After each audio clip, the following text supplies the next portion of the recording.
Kericuan di Musyawarah Nasional luar biasa Partai Golkar kembali pecah saat Ormas Baladika Karya memaksa masuk tanpa tanda pengenal resmi.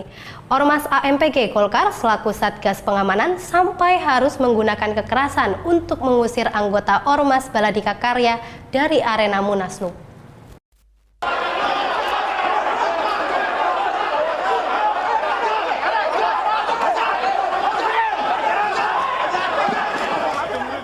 Tampak puluhan anggota Angkatan Muda Partai Golkar mengejar anggota Ormas Baladika Karya yang memaksa masuk arena Munaslup di Bali Nusa Dua Convention Center Nusa Dua.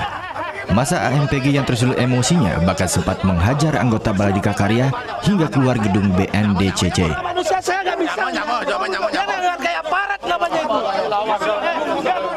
Aparat Brimob dan Sabara Polda Bali berusaha memisahkan bentrok antara kedua ormas. Untuk mencegah bentrok susulan, Kapolresta Denpasar meminta Ormas Baladika Karya untuk meninggalkan arena Munaslup karena tidak memiliki tanda pengenal resmi.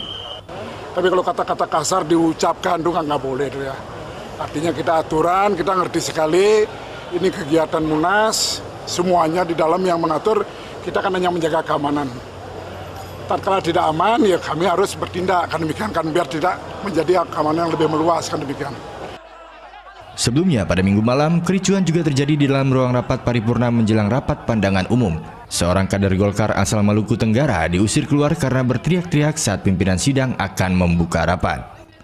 Muhammad Hasanuddin melaporkan untuk NET.